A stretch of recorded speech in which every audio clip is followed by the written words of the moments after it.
Hello, and welcome to Happy Horror Time. My name's Tim Murdoch. And my name is Matt Emmert. And even though it is this episode comes out late November, this is the first episode that Tim and I have done a review, just us, since Halloween. So there's so much to talk about, Tim. What happened at your Halloween party? Tell me everything. Oh, well, you were there. Well, you know what's funny is that we had our Black Phone 2 review that came out right after the party, but we recorded that before the party, so we didn't get to tell anybody about our Halloween party or anything. So Jacob and I had our annual Halloween party on October 25th. It was a blast. Tim was there, dressed as, tell everyone, Angela from Night of the Demons 1988. And it was a spectacular costume, really. It was great. And Tim's nails were black for probably the next 3 weeks. Yeah, they're finally back to normal. But it was a fun week, and people approached me and talked about my nails. Yeah. And Jacob and I were drinking. We were drinking. I think maybe I've been drinking now. Jacob and I were dressed as Victorian ghosts. So we were in all white with like white hair and everything. And we had like 80 to 100 people there. My family was there, friends. But the biggest piece of news, which I'm so excited to announce, is that at the party, I proposed to Jacob and now we're engaged. Congratulations to you and Jacob. I'm so happy for my dear friend. Thank you, Tim. Tim was there, had a front row seat to it. Truth be told, I was in the back I was a little drunk eating Pringles, and then I realized that it sounded like a rock concert was happening. Because people were like cheering us on. What happened was I had just said I wanted to make a speech to everyone and thank people for coming. You know, my parents are there traveling from New York. I had friends traveling from out of town because this is the biggest thing we do every year. So I wanted to just thank everyone. And then I kind of turned to Jacob and started thanking him for supporting me, and then turned it into a proposal. And when people realized it, they started like making noise and cheering, and it was just a really wonderful moment. It was really a bold and beautiful moment. And we, so it's something I'm going to remember forever. And so now we're engaged, 2 members of the Happy Horror Time family. I know. Now I feel pressure to get married. I used to, funny thing. I don't feel that way. Because I used to, anytime a friend of mine got engaged, I would always, it makes you like reflect on your life, but like it really shouldn't. Everyone goes according to their own path. Right. Everyone's life is on a different timeline. And so I wish I could go back and tell myself like 10 years ago, like, don't get so weirded out with and be like thinking of what needs to happen in your life. Everyone has their own timeline. Right. Tim. And I feel that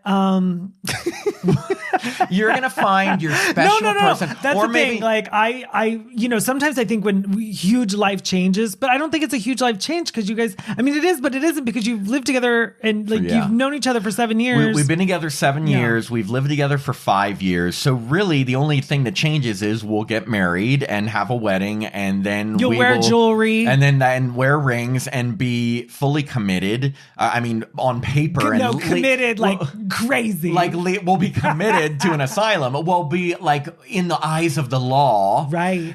But yeah, it's not like olden times when like you lost your virginity on your wedding night. Was your marriage set up by your parents?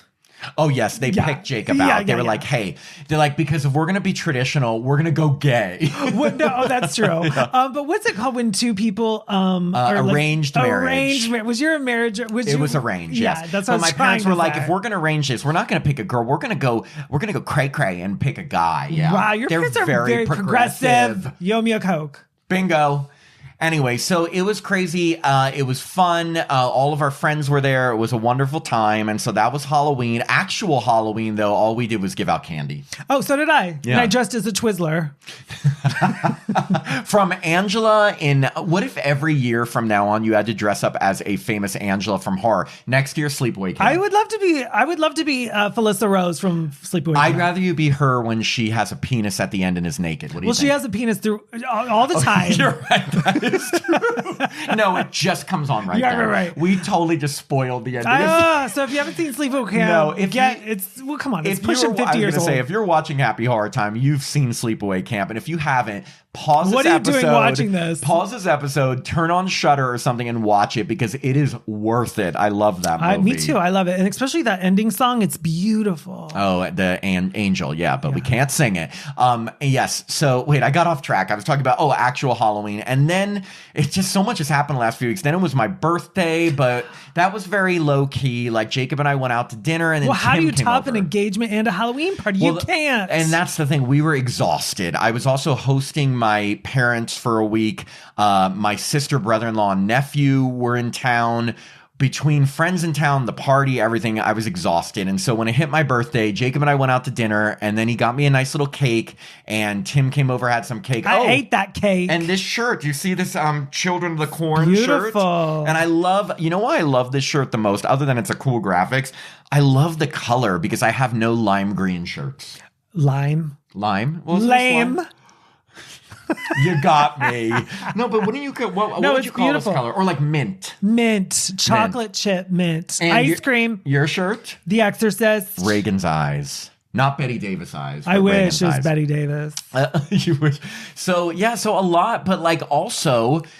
most recent thing, Tim got to do something fun last night. Tell everybody. Oh, yes. Last night, I got to go to the, I guess, opening night of Paranormal Activity. And I said to Matt, I was like, I hope I get to see Heather Graham there. Heather Graham. By the way, real quick, it's a live theater performance of Paranormal Activity, not the movie. They've adapted it into a play in Los Angeles right now. Yes, it's very good. I highly recommend it. So I think it only plays to like September, mid-December, but you definitely go see it. But it's not exactly like the movie. It's not like found footage. It's a couple that goes from Chicago to London, and chaos ensues. It would be really tough to do found footage on stage, right? Like they're carrying the camera, and we'd have to watch it. I was so curious but it was I jumped a good 6 times, and people screamed in the theater. So. It's great. But where they're like real full on screams. Like, yes. Did you hear any men scream? Yes. Well, there was one funny time. There was a man that did like a really funny like sneeze cough right in the middle. And in the end of the play, the guy's doing a very serious monologue. And guess what? What? Someone's phone went off. No. Yes, but going back, it was Katie Featherston, right? Featherston. Yes, the original female lead of Paranormal Activity. Yeah, so I was like, oh, what if I get to see her? No joke. Right before I went into the theater, she was standing right there, and she said, Tim, and I said, Katie. And then I was like, let's get a quick picture because the play's about to start. So we got a quick picture, and then she sat down right next to me, and she was sitting next to Micah, her co-star. Mika. I never say it right. And they say it in that movie like 1,000 times. They do. Mika. She's lots of yelling it. But so that was very exciting. And then in intermission, she called Jason Blum. That is nuts. That's his name, right? Jason Blum? Yeah. Yeah, Blumhouse fame. So that was kind of fun. They all got a picture during intermission. So I just was watching all this unfold. I told Tim I was so jealous because first off, what's really awesome is if you haven't checked out our interviews with them, we were lucky enough to interview both Katie and Mika from Paranormal Activity a number of years ago. They both are amazing. And Katie especially we've sort of stayed in touch just online with commenting here and there. But I was so impressed because the fact that she recognized Tim and remembered that we're from Happy Horror Time means so much that she remembers us. Because she only technically met us 2 years ago on Zoom. But I think 3 years was ago, it 3 actually. Years ago? Yeah. Oh my God. But I don't think Mika would remember us. I mean, he might. You never know. I mean, I didn't get a chance to get over to him, but it was very crowded, and this was kind of their night. But even though they weren't on stage, it's they represent the original Paranormal Activity. They are the Laurie Strode of the Paranormal Activity. Yeah, pretty They're much. the Mrs. Voorhees of the Paranormal Activity. Yes. But they really are, because that movie literally just stars 2 people, and the original movie is what set the whole precedent for the entire franchise. So they started that. So it's really cool, and I am totally jealous. I kind of want to see this show. I was the +1, so thank you to my friend Steven who took me. So thank you. Yes, if anybody wants to make me their +1, Matt, if you want to go again, I will happily go. No, you'll go. But the thing is, I got to see because tickets are kind of pricey. But I actually do want to go because it sounds really good. If you liked it, I trust it. Trust me, I don't even know if I should say this out loud, but I was prepared to think it was going to suck, but it was super good. It was really good. That's the risk you take whenever there's an adaptation of anything from a film to a play or musical, because you're is it going to work in this medium? I hope it goes to Broadway. You think they could make a musical? I mean, if they did, not a musical, but I mean, just a regular play. Ghosts. But I mean, if they can make Beetlejuice into, Broadway, yeah. But the thing is, Beetlejuice has a lot more of a fun, quirky tone. Paranormal Activity is straight scary, so to make it a musical would be ridiculous. It is like, it's like waiting for the scare, and you know it's coming. So that is what it's dependent on. So you have to be in that mindset. One question, did they have a lot of like special effects? Like did lights change and strobes? There was a little bit of that, but they didn't. It was really honestly based on the people's performance, and like what they were saying to you could like send shivers down your spine. And were there any like things that you remember they specifically took from the movie, or was it very different? Very different, but they did have the couple aspect, and he kept thinking like Katie's kind of getting possessed, right? If I remember the movie correctly. Yeah, and they had that aspect, and then she does get possessed, right? So I mean, I don't want to tell anyone anything because it's that good. Oh well, if you're in the Los Angeles area, I'm not sure if it's anywhere else right now, but I have a feeling if it does well, it will be. I mean, fingers crossed. I hope it goes to the big city. Yeah, I mean, you mean New York, and maybe it'll go international. Who Toronto. knows? Definitely. They've got their sights set on Toronto. They're like, oof, we could only get in Toronto. Well, isn't Toronto a big place for plays? It's a big city in Canada, but it's I feel like when you think about international theater, I'm thinking London, maybe Paris, maybe somewhere in Italy. All places New I've York. never been. Oh. You have, bragger. Well, yes, when I was a lot younger and traveled a lot more, but now I'm just old and engaged. That's it. Well, it's a good place to be. Well, thank you. Anyway, we also want to take a moment to plug. This individual, his name is Scott Allen Gregory, was nice enough to send us copies of this new graphic novel. It's called Ripped to Shreds.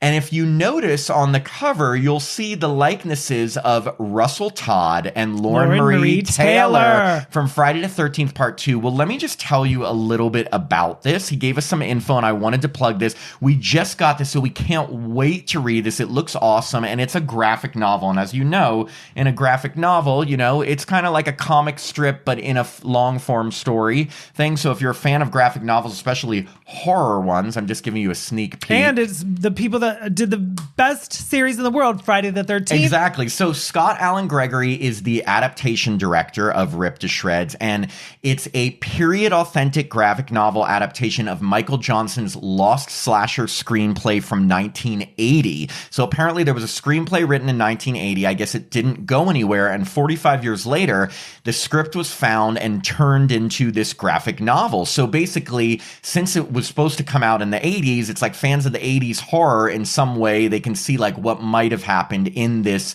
screenplay, which was supposed to be a film. So it's designed to mimic the feeling of watching an 80s slasher film, which we absolutely love, especially Friday the 13th related.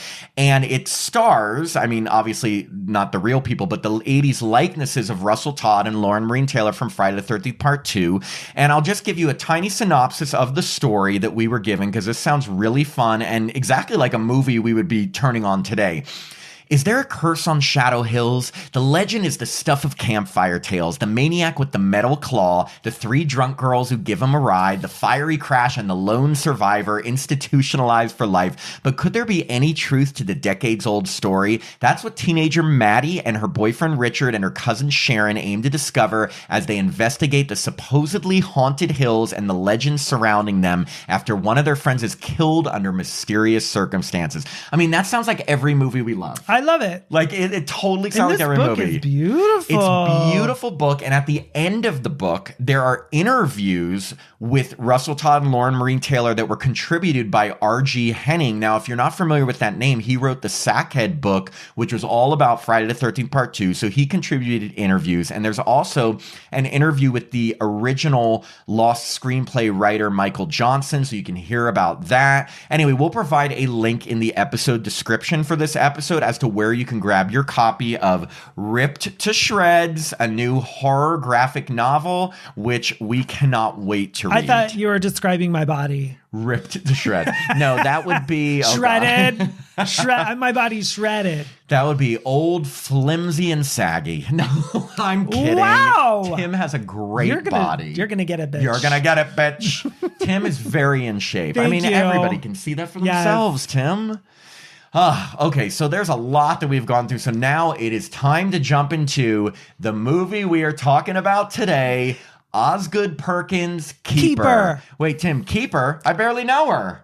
Have you heard that joke? No, tell me. Okay, so if you say the word liquor, because it sounds like you're saying lick her, you say liquor, I barely know her. So what I did was I did keeper and a depth. I know, really you're funny witty. like that. I know. Okay, so let me just tell you, we have been hearing a lot about this movie for a while, but they've kept the plot really under wraps. Like if you remember when we've seen the trailers, totally confusing. We stayed, it was the monkey. After the end of the monkey, I think that was in February, they showed a trailer of Keeper and I couldn't make heads or tails of it. Yes, and also months ago, they released footage of Tatiana Maslany with her head down, like scribbling, and it's just over and over and over. So obviously, I get the strategy behind it. They wanted it to come off as very weird and creepy, and they didn't want to really go into what the plot is about. And now, after seeing the movie, I kind of know why. I don't know why they had to keep anything under wraps. I don't think they reinvented the wheel. Yeah, let me just say this. I think I would have preferred if it was as vague as the trailers, because when we get into what this movie really is about, it's quite far-fetched.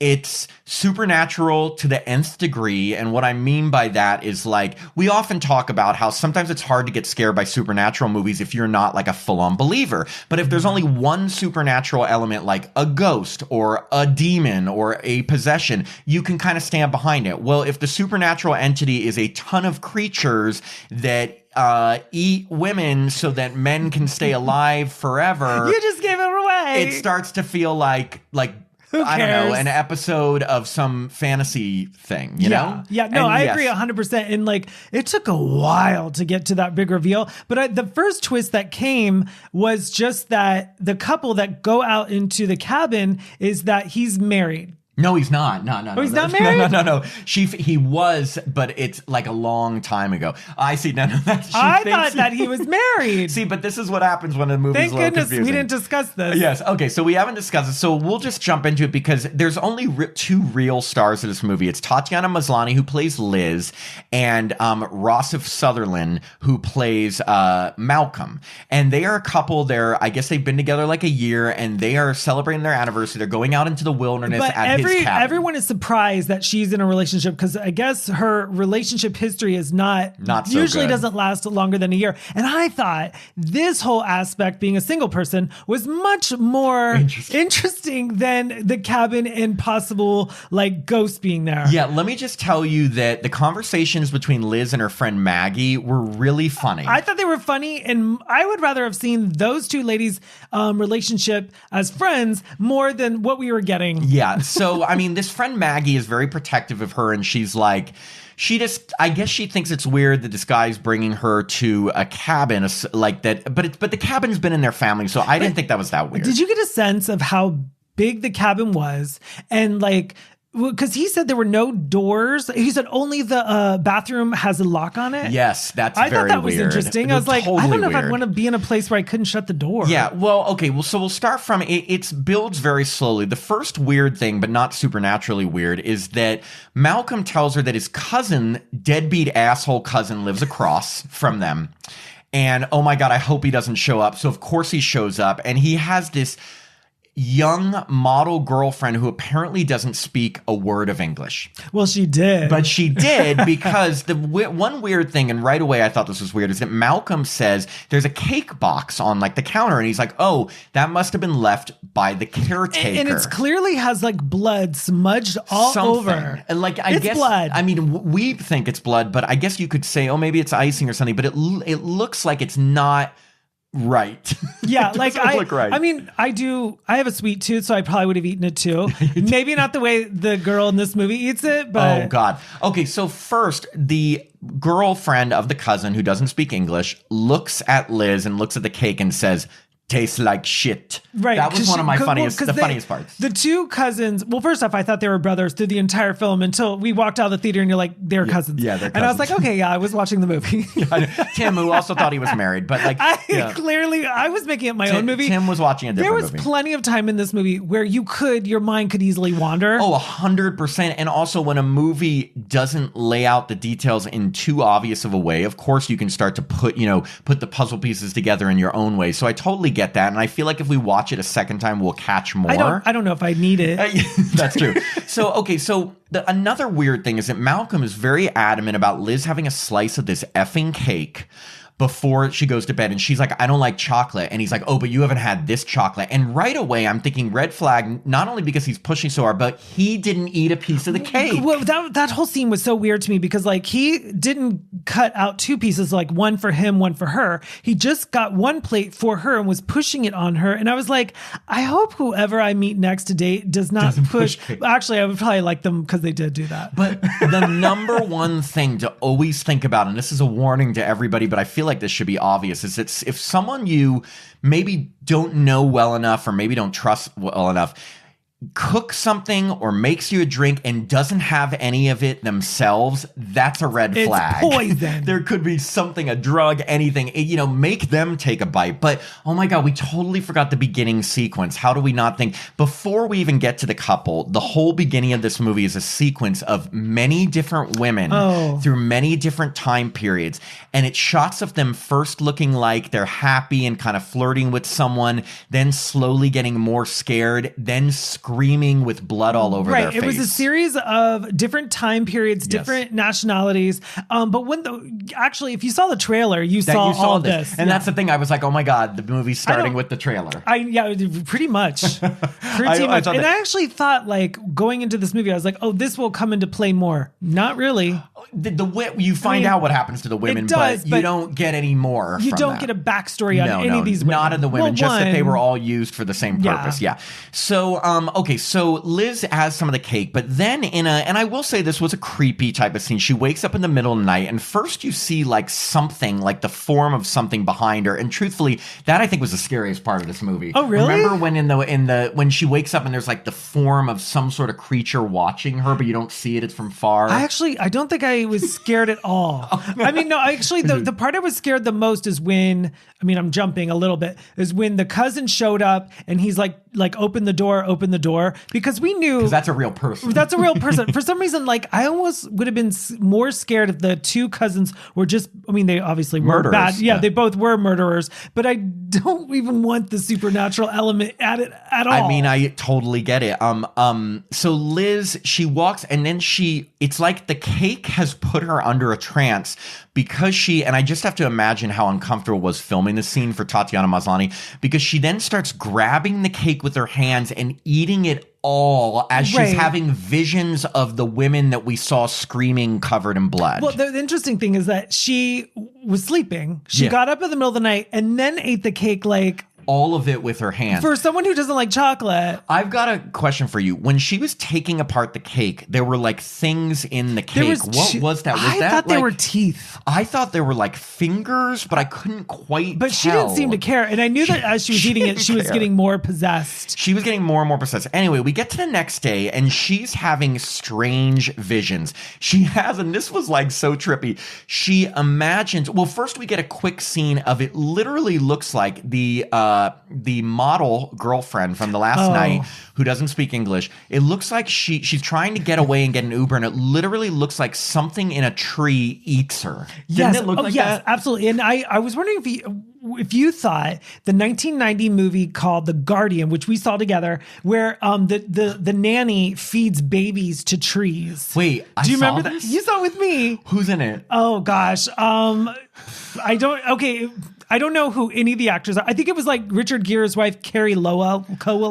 And she feeds babies to a tree? Yeah, the nanny. They hire a nanny, and it's it's called The Guardian, 1990, and she feeds babies to trees. And then the family, the wife and the husband catch on, and they have to fight her. But she's a tree. And you're sure yes, I saw this? we saw it together. Oh my God, it was co-written and directed by William Friedkin of The Exorcist. Yes, and the movie was a big mess. It was a big flop, but I, as a child, loved it. Jenny Seagrove and yes. I must have blocked this out because I have no recollection of this. Now I'm interested. You saw the movie.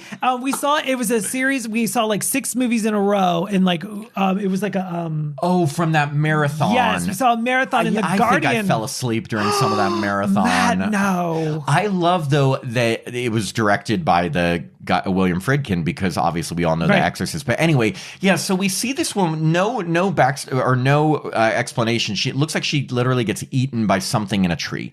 Then Liz hallucinates seeing her next to a smaller version of her, like two versions of this woman sitting there talking in weird voices. Yeah, it was like a Minnie Mouse voice. It was like a weird, trippy thing. But anyway, we then get to... And then she showed up right in front of her face. And was she shushing her? Yes, and her fingers were all messed up. Yeah, they had like blood on them or chocolate cake. I don't even know. I mean, that whole thing went nowhere. Well, it went nowhere because at that point, as Liz, I'm like, I don't know what's going on, but I'm hallucinating or something is fucked up enough that I don't want to be here. But Malcolm says, oh, I'm just getting called in for a patient. He's a doctor. She's in a medically induced coma and she was supposed to wake up. I have to go attend to blah, blah, blah, blah.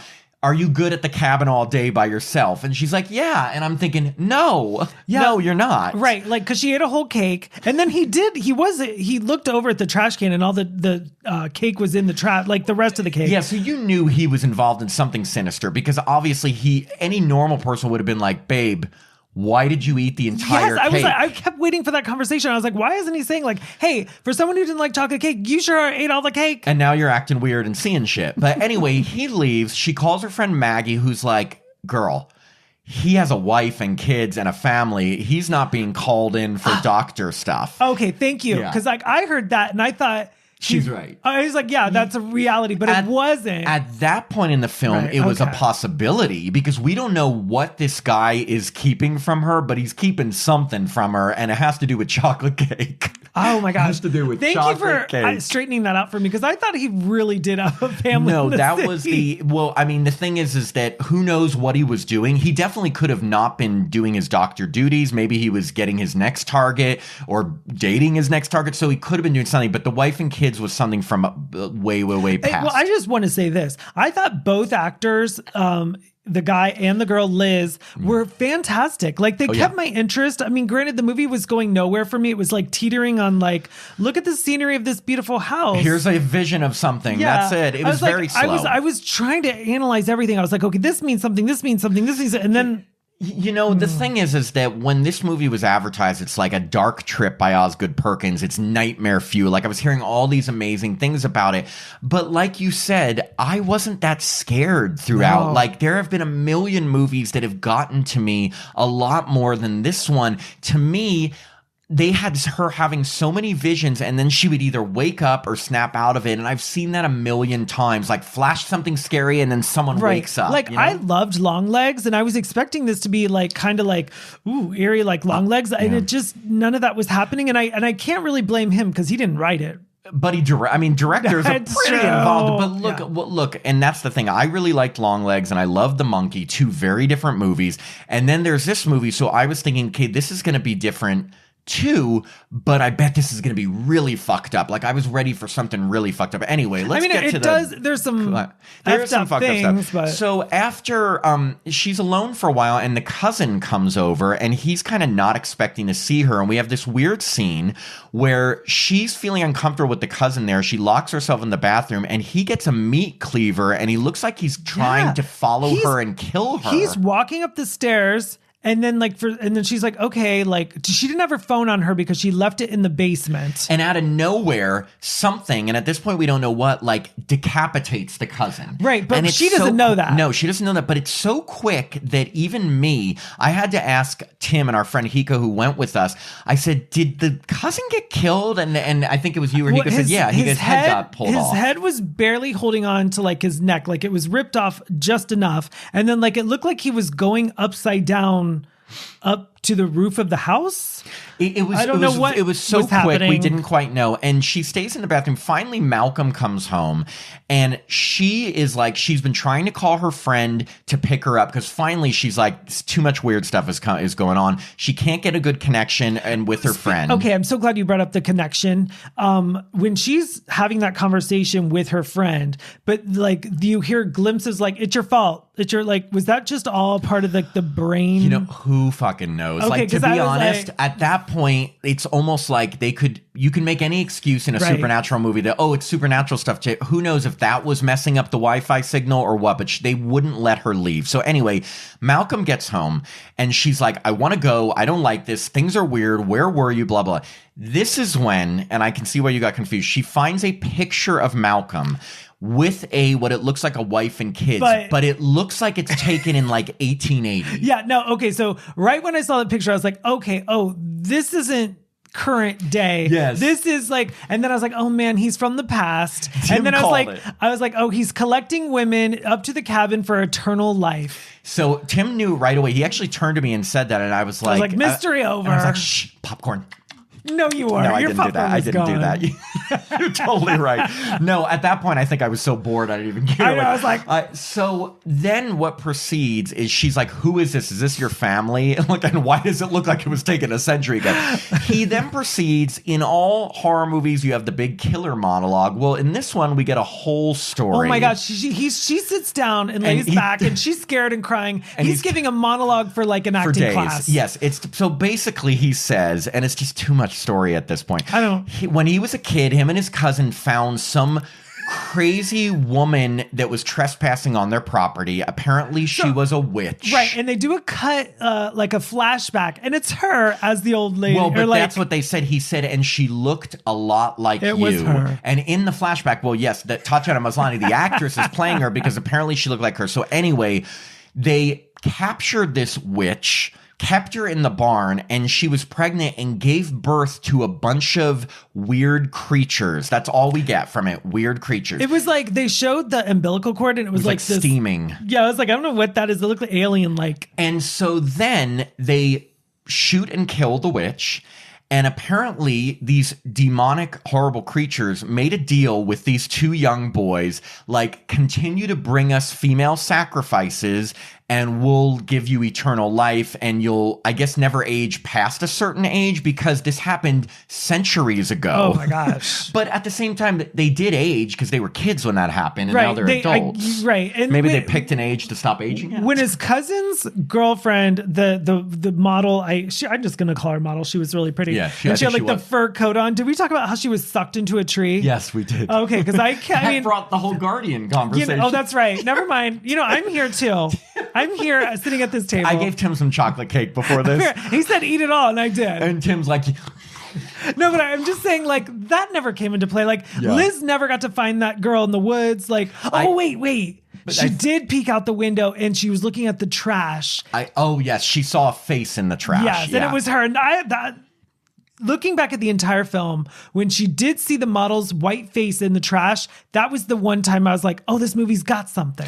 You like that one time. That one time. So Malcolm, after telling this right away, if you were hearing a story like this, I don't know if my first inclination would be to believe it. I think my first inclination would be, you're fucking crazy. Of course. She didn't ever say he was crazy. No, I think because she's been having so many spiritual, like, happenings and visions and hallucinations that at this point she's like, okay, I'll accept anything. Right. I mean, she's like, I can't lock myself in the bathroom all the time. Exactly. And it doesn't even have a lock. Right. It doesn't even have a lock. So he basically tells her, and totally matter-of-factly, oh, and you are going to die. You're the next sacrifice. And she's like, I thought you loved me. He's like, I do love you, which is why I'm not going to listen as they kill you. I'm like, now that's love. That is nice. And then I don't know when this is in the movie, but I'm just jumping right to it. He does have a place where he keeps all different boxes from each girl, and he labels the dates and the times that they met. And he just happens to open the boxes and just go down memory lane and like sniff their clothes. Yeah, it's very weird. And what I didn't get, and one thing I was talking with Tim about after the movie, is that if he wants to, okay, let's believe this plot of him just sacrificing women to stay young and not age, why would he take the time to have a 1-year relationship just to sacrifice? Like, if anything, and I can't believe I'm even thinking about this. No, like, or if you want to have a relationship, keep that separate and then just find random people you don't know to do that. But meet someone, fall in love, and then sacrifice them? Like, that doesn't make any sense. Listen, if I had a deal to do internal youth, I would have, I thought you said internal youth. That's a whole nother thing. This is what I would do. I would have my boyfriend and then just take all the random guys up to the cabin have them get killed, and then go on with my day. But that's what I'm saying. Like, I would have thought. Why didn't he do that? Yes, like, have the woman you love and want to live with and have... Well, I guess also because how do you explain to that person why you're not aging? Oh, that's true. That's true. It's like... That'll come up. Tim, I've been wondering, actually, since I've known you, you've never aged. I've made a deal with the devil, and I don't like to talk about it. You're like, and who are you sacrificing? Young gay men. Young gay men. That actually, it would be tough for me to get a young gay guy. I don't want to. They should have stopped that aging a little earlier, if you know what I mean. Listen, I need to... On both of us. Let me tell you, the white and this gray. You got nothing. I've got white in this beard. And I've had friends if I do have a beard, it's all white. I'm basically Santa Claus. But you're blonde, so blonde turns to white easier than dark does. Right, anyway, right. Okay. Aging. So he does explain also that the cake was supposed to just knock Liz out, but she wasn't supposed to eat all of it. So he's kind of noticing that something is different about her. I thought he said... You ate the whole cake, and usually the girls can't last that long. Yeah, but it was supposed to knock her out, and it didn't. It kind of put her in a trance. She's stronger than the rest. She is. So basically, he puts her in the basement, and all of these creatures start to sneak up. And again, I think this was meant to be scarier than it was for me, because the creatures didn't scare me that much. Not at all. I think they've thought, like, listen, we have got eye candy for your eyes, and feast your eyes on this crazy stuff, and we're like, we've seen this. Let me just describe some of the creatures for you. The drooling one. Yes. There's one that looks like a mime that, for lack of better words, is just constantly vomiting, because there's just milk just continuing to pour out of his mouth. Then there's one that at first has a plastic bag on its face, which she sees with the plastic bag on. Then when it takes the plastic bag on, it has like 9 different faces all in one. Right. And I think that would have been effective if I was like 9. But I'm 48, so it does feel very much like a creature in like the Never-Ending Story. Yes. It totally reminded me of the Never-Ending Story. Then there's other creatures that have like multiple eyes, and all of their eyes are all black.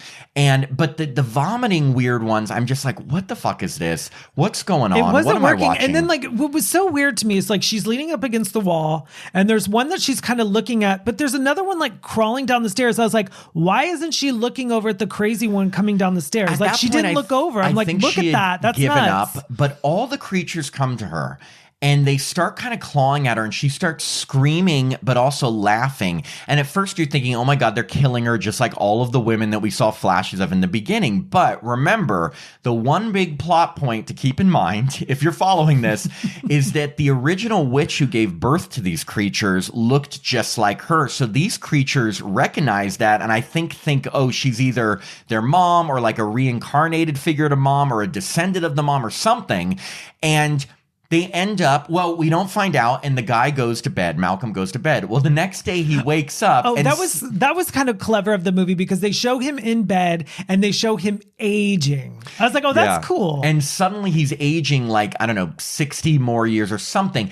And I'm thinking, ooh, the creatures have turned on him. No more of this curse. And he wakes up. He's way, way, way old. And now he's hanging upside down outside. Liz is still alive. Her eyes are completely black, and she kind of goes up to him, and now, boy, have the tables turned, like he's begging her for his life. So apparently, I mean, we didn't see any of this happen. I'm just kind of putting it together that the creatures, have now their allegiances to her. She's become possessed by whatever witchcraft is going on, and now she has the power, and he's lost his eternal youth. So before he's begging to her, he says, no, I really did love her. And then she lowers his head in like a jar of honey. Before that, doesn't she make him eat the chocolate cake? Oh, she makes him eat the chocolate cake, then lowers his head. Right. So did it remind you of Back to the Future 2 when Michael J. Fox was upside down? He goes, well, it was the Crispin Glover part. But he's like, you're right. And like, you remember he's upside down in that thing? I can honestly say it didn't. Okay, well, anyone that's seen Back to the Future Part 2, and there's one character in the future in 2015, which is now not the future, but there's that character that's upside down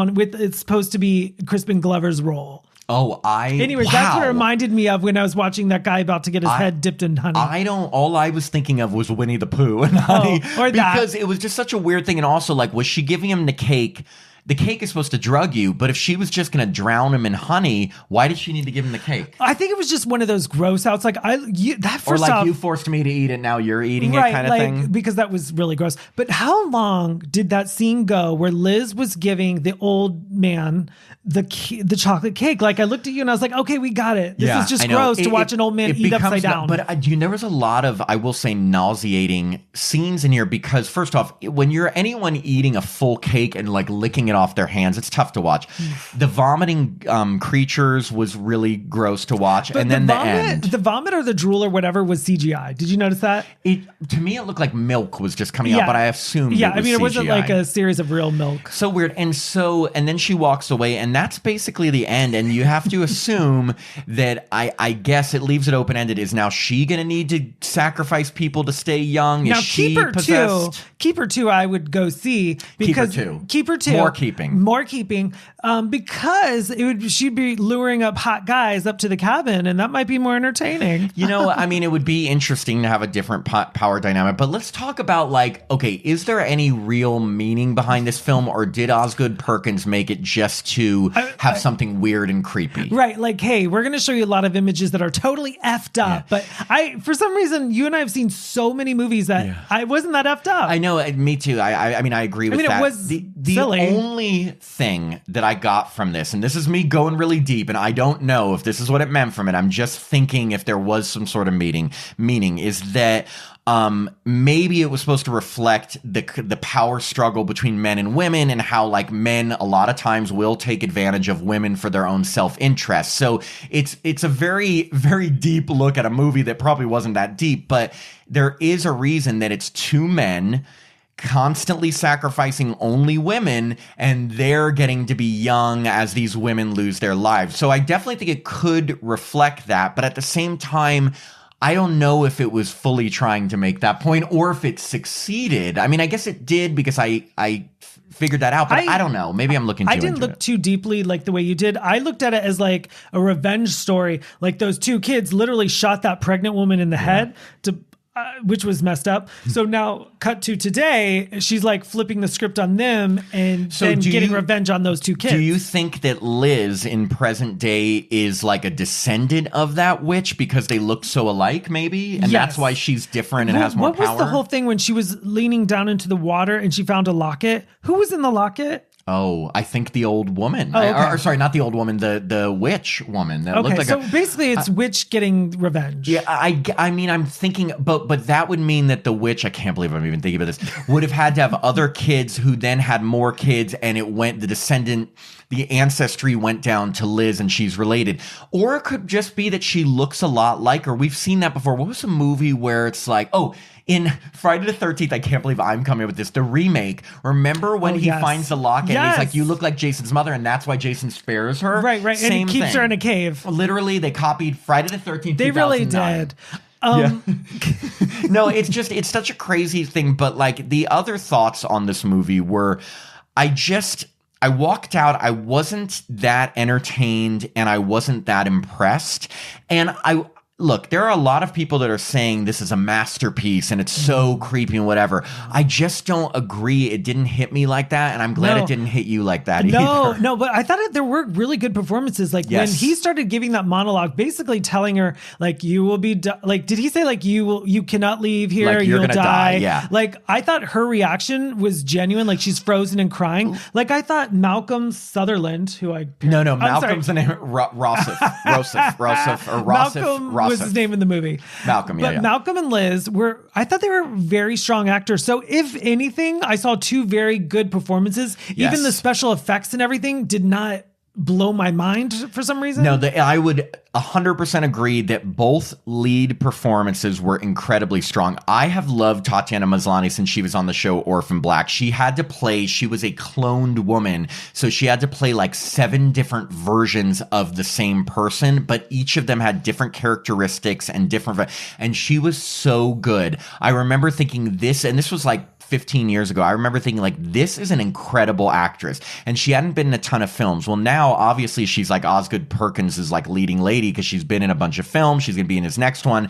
And she's still just as incredible. And like Tim said, when she was showing the fear from talking to someone you thought you trusted and then realizing, oh my God, he's totally not the person I thought he was. And she's like cowering in fear.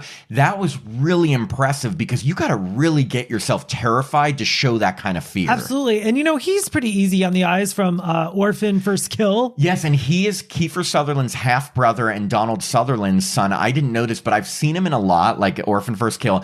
And he's a very talented actor. He's a little bit more subdued. Like he's not going to hit you over the top with emotion, but he, at the same time, when he was explaining things to her so matter-of-factly, it was just creepy Eerie enough to be really scary, you know? Yeah, I agree. His performance, well, I also thought his cousin was equally as nerve-wracking and scary. Like, I actually thought, I mean, he was the biggest threat in the movie because the way he treated the model, you know, he's like, he was saying very not kind of uncomfortable, derogatory things right in front of her. Like, don't speak a lick of English. Like, yeah, he was awful. But see, yes, he gave a good performance, but he was, for me, it was like one note sleazy douchebag. But you know? That's scary. No, he played sleazy douchebag well, but like it didn't have the depth I think that the other two performances did. But granted, he played that role well. And even her friend Maggie, like the sassy, doubtful friend, was perfect. You know, so all these and we never got to see her. Did we get to see her? Just a picture on the phone. That's a fun role. Yeah, and I was also wondering, do you think she ever? Yeah, here's a question for the sequel. Because remember, she was trying to get through to her and said, please pick me up. Did she ever come to get her? And what is she going to think when she gets there and sees her with all black eyes possessed? She'll say, join me. It's fun here. She'll be like, hey, how's Malcolm? Where is he? Oh, why is his head in that honey? Right? The head in the honey. Well, you know, she kept saying what I thought was interesting. When she said the city, it was obviously New York City, right?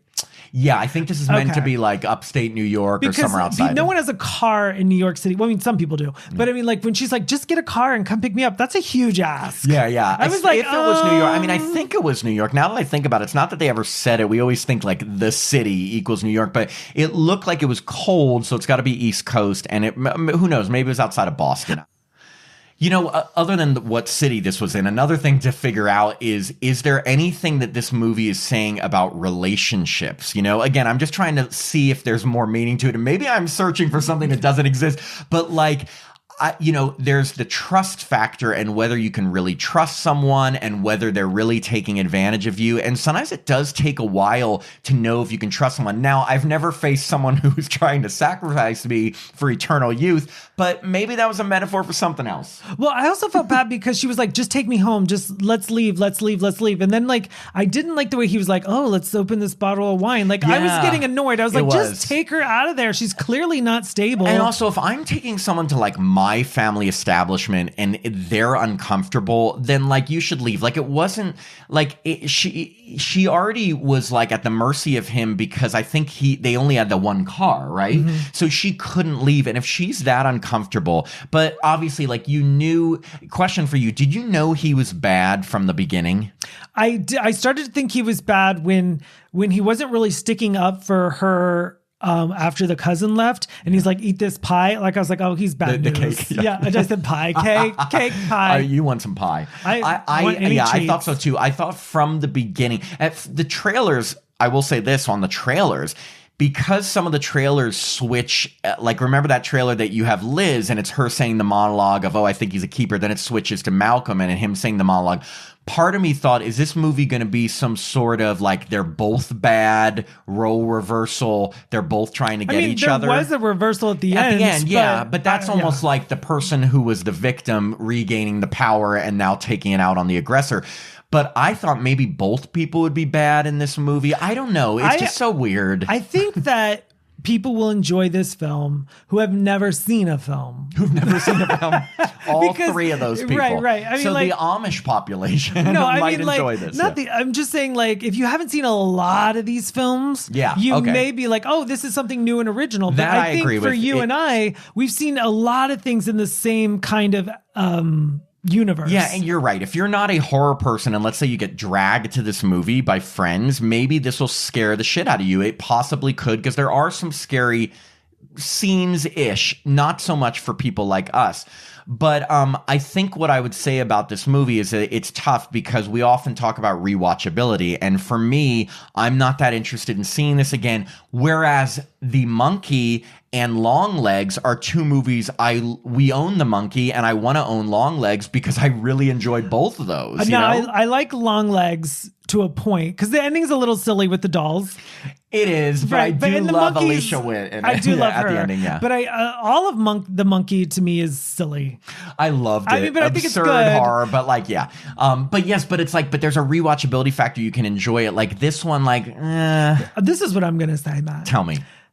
You know what's scarier than anything? Just a human being who snaps. Oh my God, I sound like I'm in Scream 4. Yeah. I mean, it's scary. You're not telling me anything that I don't agree with or haven't heard, because we both agree, I think, that people are the scary. Yeah, like we don't need supernatural elements to scare us. Just have someone who loses it and like is out to get you. If the second half of this movie was just her fighting the cousin and Malcolm, I would think the movie was fantastic. Yeah, it's tough because but we've seen that too. I don't want to say the supernatural subgenre of horror shouldn't exist, because there are incredible supernatural films like Rosemary's Baby and The Exorcist, and even like the original Haunting, and different movies where they can make it really effective. But I think some movies are just like, hey, we throw in some really creepy hallucinations and imagery, some creepy creatures. We don't need to explain it too much because, hey, it's supernatural and everyone will get scared. No, that doesn't work so much. Well, you and I are open to interpretation. Like when you watch Halloween, we don't really know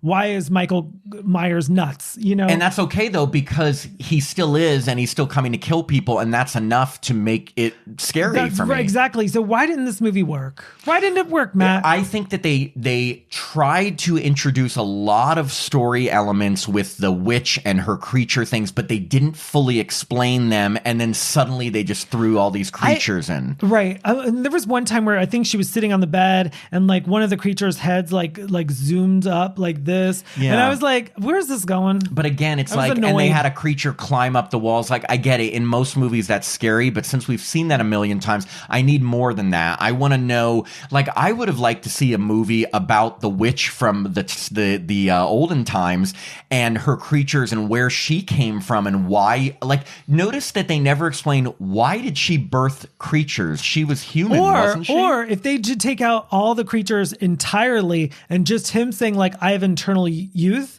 You said internal youth. What is it? Eternal. Thank you. Internal would be inside of you. Internally I am a youth. Well, but right. Externally I'm old. Okay, so if he just had that, which I can't say, and they never showed all the creatures, I don't need to see it sometimes. Yeah. I mean, again, there's a lot of ways that I think this movie could have improved, but I truly believe that maybe the writer wrote out what he thought was a scary movie and wrote out a scary backstory for it. It was like, hey, how am I going to explain where these creatures came from? Oh, that'd be too complicated. Let's just keep it up for interpretation. Sometimes that works. Sometimes it doesn't. In this film, I didn't feel like it worked so well. Right. So. I mean, I need more than a drooling monster. Yeah. Although a drooling monster is always fun to watch, especially when they look like a mime. I was just like, listen, there was too much of like her eating the cake close-ups and like that thing drooling. I was just like, gross. There are two signs real quick I have to tell people watching that I know when I see a movie with Tim, because we see all these movies together, that I know that A, I'm not feeling a movie, or B, Tim's not feeling a movie. Okay, for me, if I'm just like not in it, I'll just look at Tim and I'll pretend the camera's Tim and I'll just look like this. Right. Like that, because it's like, obviously if I'm invested, I don't even have time to turn to Tim. When Tim's not invested, I always hear like a big sigh, like... And let me just say, both of those things happened during Keeper. Yeah. I mean, the thing is like, I love going to the movies. And I'm not saying like this is like the worst cinema experience. Definitely not. It's not. The movie was fine. It's just not my movie. Let me just tell you, this was head and shoulders above I Know What You Did Last Oh, yeah. Summer. I mean, I was interested only because I was like, I can't believe the filmmakers are giving us this. Where, like, I Know What You Did Last Summer was fun to watch, but so dumb. Just so dumb. And all of those characters were so awful and dumb. But this one, the characters were strong, but the story wasn't so much. The acting was great. Phenomenal. I mean, I think I've said that like 500 times. Yeah, in this, exactly. But... Well, we're trying to look for the positive. We're happy horror time. And look, in no way is this going to keep me from seeing Osgood Perkins movies. Like, no one gets every movie right. Right. When Nobody this movie's up for an Oscar, we're just like totally like surprised. So like, okay, this year Keeper is gonna sweep. Kiefer. I said Keeper. Oh, Keeper? I thought you said Kiefer. Kiefer Sutherland is gonna sweep. Oh, well, look, if Keeper sweeps, even more reason not to watch the Oscars. Did I say let me know in the comments below. Did I say Kiefer? I just want to know about this internal youth that you have. Like, it's amazing. It is amazing. I don't want to talk about it. Hey, it's a secret. Tatiana Maslany, give her all the awards. I'm fine with that. Remember, acting awards aren't for the film. They're for the performance in the film, and I can get behind that. Oh my God. If she won for Best Actress, I'd be like, okay. Yeah, or a nomination, but who knows? Anyway, okay, well, that is our review of Keeper. We're really excited about getting into the holiday season, especially because the new Silent Night, Deadly Night comes out, which we will be reviewing. And, oh God, I hope it's good. I don't want it to not be good, you know? I've got a feeling. Oh no. Anyway, we'll see. But thanks for sticking with us. Thanks for watching. Bye.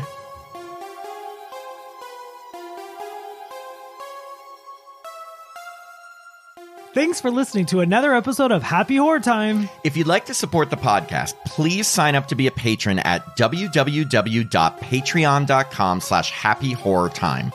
As a patron, you get access to all our bonus content, which now includes 2 new bonus episodes every month, a monthly after show mini episode, access to our Discord community so you can chat with us directly, and the chance to review a film with us in one of our bonus episodes. Patrons also get all our regular episodes ad-free and a day early, our monthly newsletter, the chance to vote in polls, and autographed Happy Horror Time stickers. I'm Matt Emmert. And I'm Tim Murdoch. And we hope you have a happy horror time.